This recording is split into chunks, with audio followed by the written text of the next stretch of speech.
Okay, I'm going over the Earthquake electric 5-ton log splitter, and is it good enough for homestead use?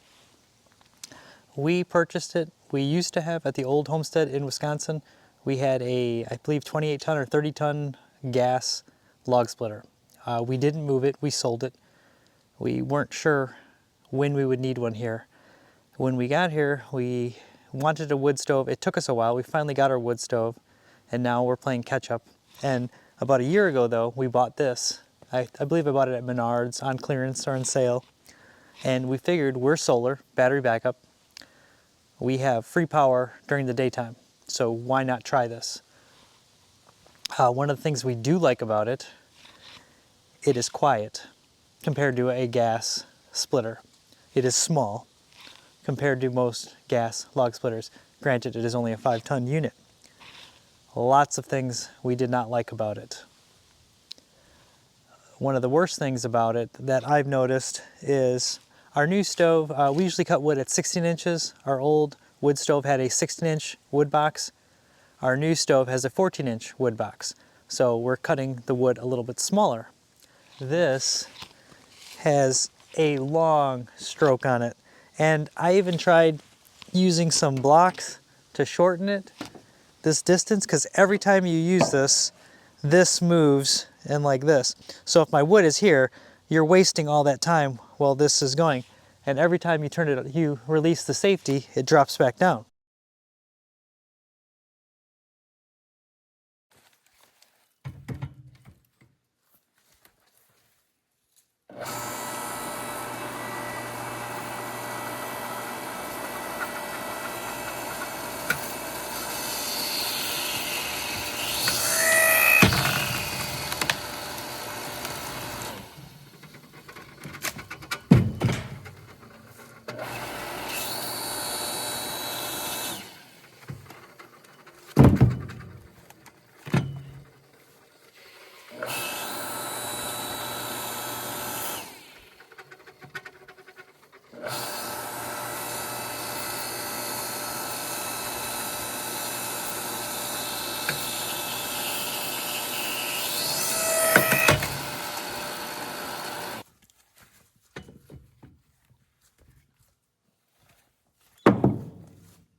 Let's try it on a...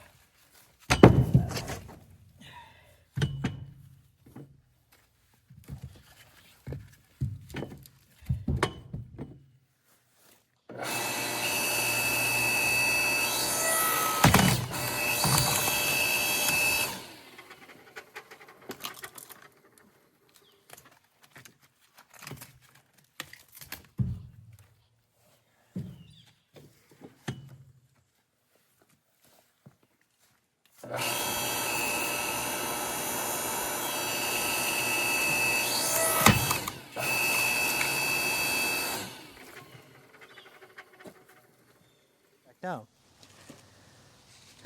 That is the second thing that I did not like about this. So a gas splitter, you've got a lever, hydraulic lever.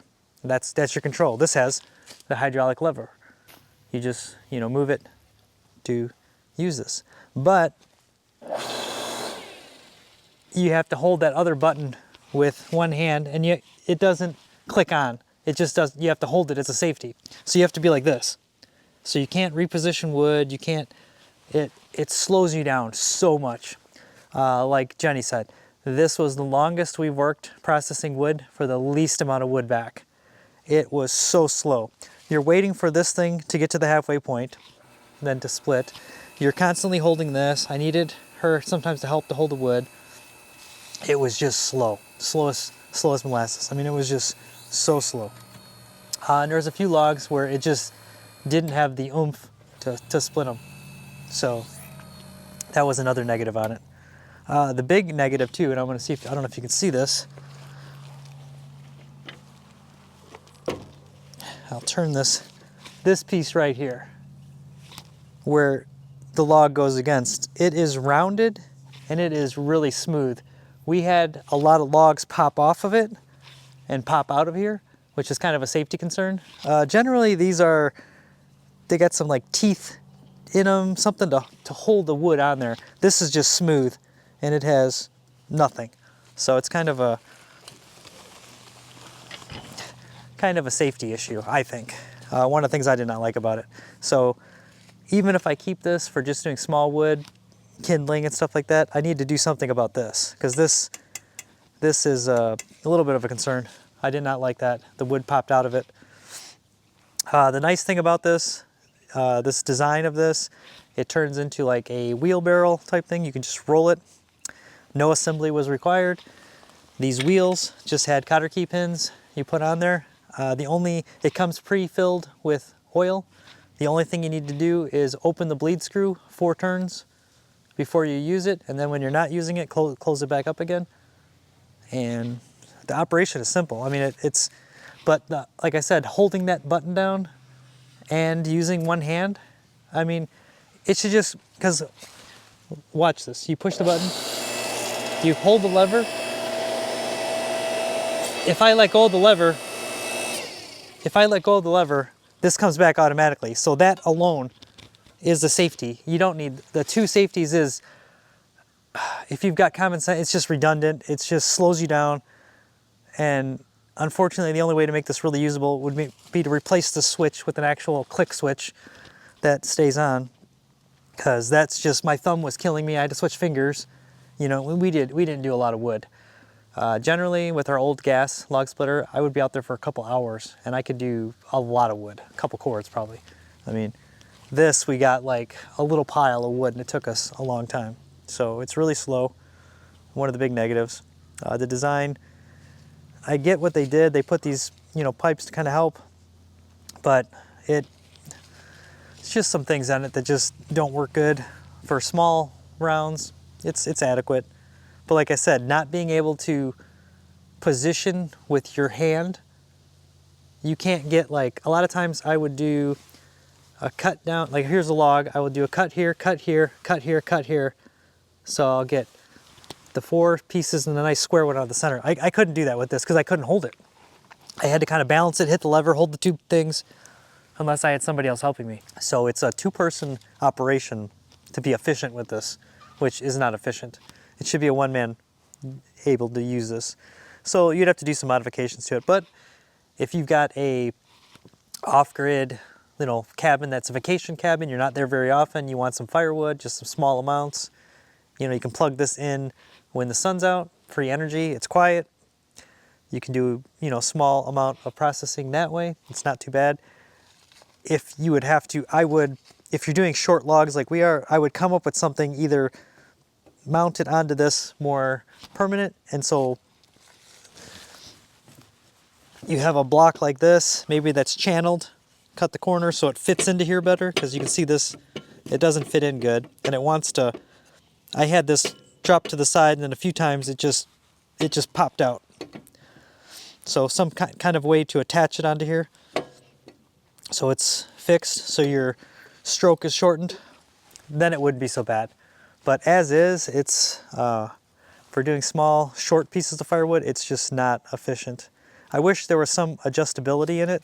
Like even this, they could have, granted, I know it's all solid and heavy weld, but they could have made something, they could have made it adjustable. If they would have made it adjustable, that would have made it at least somewhat usable for us.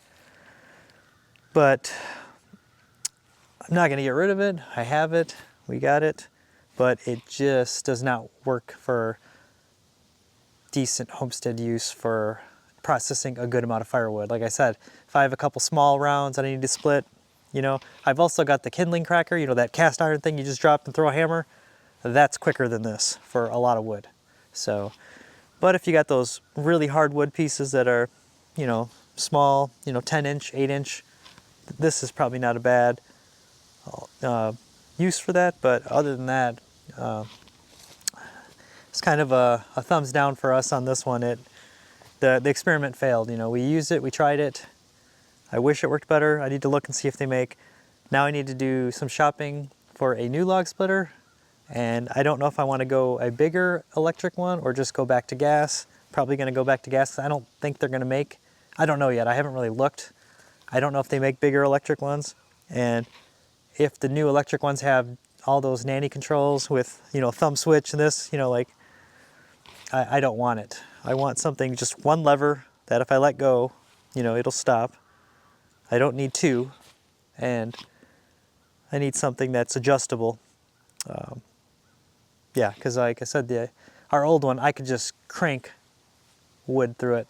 This was just so slow. I was just kind of like, I was expecting more out of it, I guess. I was expecting it to be a little easier to use. I thought it was going to be, I didn't realize the stroke was not adjustable and it's going to take that long per cycle of wood. And yeah, so hopefully this helps you.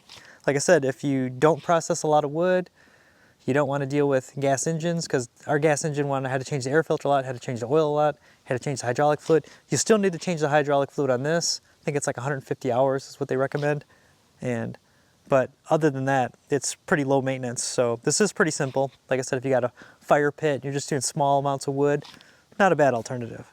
If you're normally processing wood for a couple hours, this is not the hot ticket. And as you can see, we mounted it up on a trailer, because as it is, it's like a foot off the ground, so you would be bent over the whole time. So you need to raise it up too to make it a little bit easier to work. And the good thing is it isn't that heavy that you can pick it up. You know, maybe weighs like 100 pounds or something like that. And you still use it for, you know, small jobs, but I intend to keep it for just, you know, those small times I have some small 8-inch, you know, pieces that I want to process, and I'm not in a hurry. So thanks again, and hopefully this was helpful. Like I said, the packaging of it was good. The assembly was really easy. It went together quick. It just did not perform what we were expecting, and wish it was a better outcome for us, but maybe for you this is the perfect thing. So kind of curious to see what you think in the comments.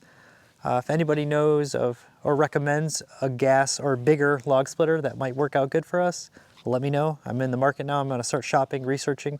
So thanks again, and until next time.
Till next time, bye.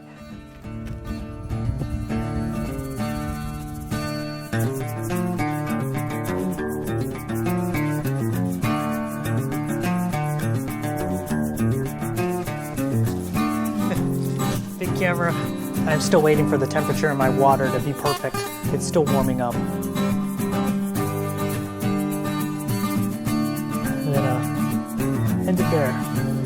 Thanks.